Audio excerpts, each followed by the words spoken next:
Anselmo nos presenta un diálogo entre un discípulo y su maestro, quienes querían conocer qué es la verdad. En esta conversación, el discípulo desea que su maestro encuentre la verdad, y con esto él estaría satisfecho. Pero su mentor usa una serie de preguntas para su seguidor para que también ayude a descubrir qué es la verdad. Las preguntas son 4. ¿Cuándo es verdadera una enunciación? ¿Cuál es el fin de la afirmación? ¿En qué consiste la verdad del pensamiento? ¿Y qué entiendes por verdad? Las respuestas del aprendiz expresaron algunas frases como las siguientes.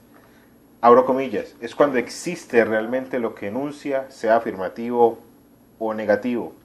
Es expresar lo que es decir, expresar lo que debe, lo que se debe y con exactitud. La verdad no es otra cosa que la rectitud. Otras frases como es que pensemos que existe lo que existe y no existe lo que no existe. Y otras como el que piensa la existencia de lo que existe, piensa lo que debe pensar, su pensamiento es exacto. Nada más que la rectitud. Esta rectitud se manifiesta cuando se quiere y no se quiere, porque se actúa con rectitud y con lo que se debe querer. Cierro comillas. Al obtener estas respuestas, el maestro le explica a su discípulo que la verdad suprema no es rectitud, porque deba alguna cosa, sino que todas le deben a ella, le deben a la verdad. Su única razón de ser es porque ella es, porque la verdad suprema no tiene principio y tampoco tiene fin. Por tanto, ninguna cosa será ni es, sino solamente la verdad suprema. Santo Tomás de Aquino sostiene una tesis acerca de la verdad, con la identificación entre lo verdadero y el ente. De ella parte en Sobre la verdad, y presenta que lo verdadero y el ente son lo mismo en cuanto al objeto, pero difieren en cuanto a la razón. Tomás responde que una verdad pensada es distinta a la verdad realizada por el ente, pero en la razón son exactamente iguales. Al final de su obra magna, de su artículo, Tomás vuelve a responder a este argumento diciendo que en lo verdadero es aquello que es, no puede entenderse el es como acto de ser, sino en términos del entendimiento, es decir, en términos de la significación de dicha preposición. Cuando algo que es, se dice que es. Santo Tomás entiende que el ente no puede entenderse si se separa de lo verdadero, porque si se entiende es por ser verdadero. Y si el ente no fuese verdadero, debería ser una disposición del mismo ser, y se produciría una contradicción. No puede ser una disposición del ente, no ser verdad, son absolutamente lo mismo.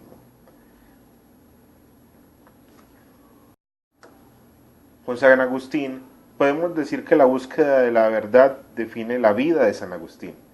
A pesar del escepticismo de la época, que se expresaba que no existe la verdad, que de todo se puede dudar, San Agustín muestra la posibilidad de la verdad, diciendo que se podrá dudar todo lo que se quiera, de lo que no se puede dudar es de la misma duda. San Agustín constituye a la razón y a la fe como dos maneras diferentes de conocimiento, pero ambas se vuelven un solo objetivo del hombre. La verdad divina considera la fe el camino más corto para alcanzar la verdad, a pesar de que tanto una como la otra confluyen en un amor apasionado por la verdad.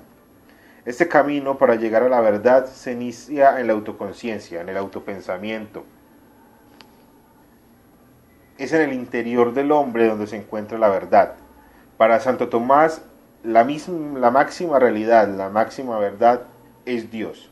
El conocimiento que esta verdad solo puede alcanzar a través de una iluminación divina, no se puede alcanzar por ningún otro método, sino solamente por iluminación divina. Este conocimiento adquirido a través de la iluminación divina lo llaman sabiduría. El alma solo estará satisfecha cuando descanse esa sabiduría que es su gran amor.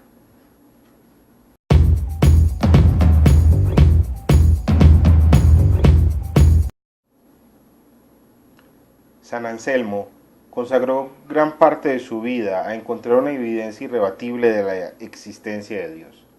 En Proslogión, que es una obra redactada entre 1077 y 1078, a manera de una meditación u oración dirigida a Dios, dejó lo que hoy conocemos como un argumento ontológico.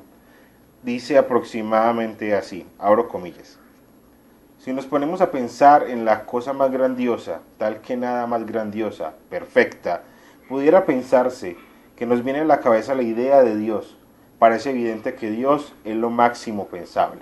Segundo, entonces, como mínimo, Dios existe en mi mente, ya que puedo pensar en Él. Es un contenido mental, pero si existiese además fuera de Él, en la realidad, sería aún más grandioso, perfecto.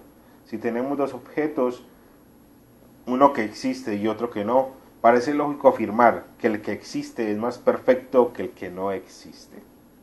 Y tercero, si Dios solo existiera en mi mente, cabría pensar en otro ser superior a Él, que existiera también en la realidad.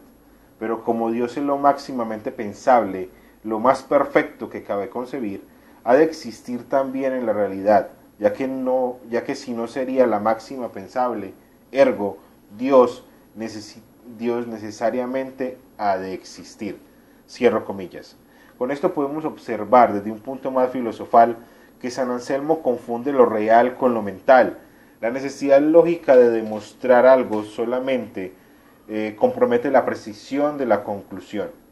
A partir de esta hipótesis propuesta, nunca vamos a comprender la existencia de algo en la realidad, y lo realmente discutible siempre van a ser solo premisas. Este argumento no es una prueba irrefutable, es más bien un soporte para la fe, es un refuerzo, una parte fuerte para el creyente. Para el incrédulo va a ser siempre un solo juego de palabras. Santo Tomás plantea la existencia de Dios intentando conciliar la fe y la razón, filosofía y teología. En su obra La Suma Teológica, considerada la mejor muestra del pensamiento cristiano, escudriña el tema de Dios partiendo de dos ángulos: la teología existencial y la teología esencial. Es decir, por un lado se ocupa del tema de la existencia de Dios y en segundo lugar de sus propiedades o características. Santo Tomás utilizó la razón y la fe en el estudio de la metafísica, la filosofía, la moral y la religión. Él siempre aceptó la existencia de Dios como una cuestión de fe. Partiendo de esto, propone 5 pruebas de la existencia de Dios para fortalecer y cimentar su posición. Estas pruebas tienen 3 bases, que son la observación de un hecho, aplican los principios de Aristóteles de que el conocimiento comienza con la experiencia, el mundo es finito y todo tiene una finalidad, y tercero, establecen una cualidad o atributo de Dios. Santo Tomás plantea la existencia de Dios intentando conciliar la fe y la razón, filosofía y teología.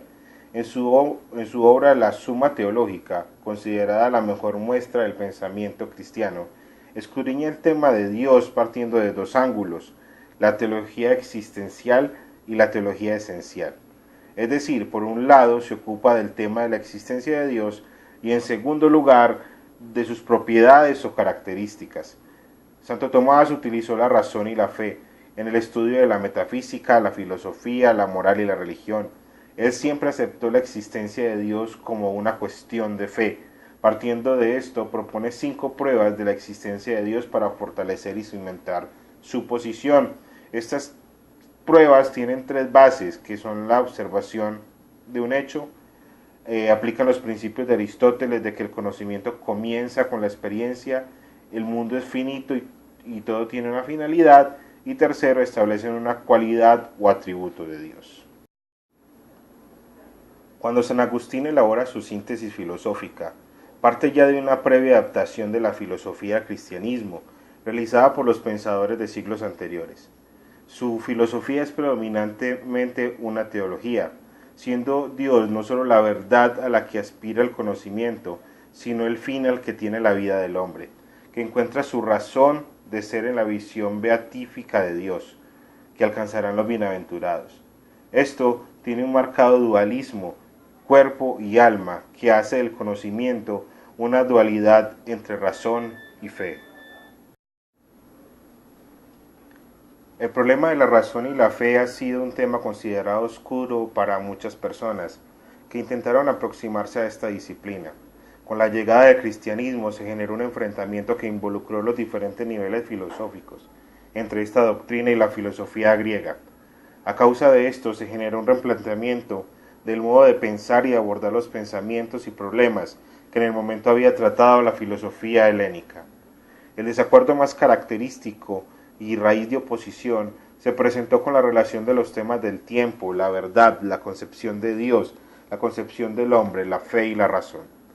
Respecto a la fe y la razón, esto es un problema tradicional de todo el pensamiento judío, cristiano e islámico.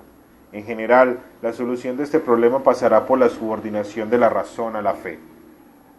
Lo primero que debemos tener presente es que la relación entre fe y razón se realiza en un ambiente hostil que demanda una sustentación práctica y exacta del conocimiento humano, para que pueda ser una verdad divina del pensamiento y la investigación científica. Para que esto se cumpla, es necesario que se mantengan en armonía con el orden divino, que era la base en la que se fundamentaban en la época. Además de eso, las autoridades religiosas eran quienes decidían los límites que imponían la fe.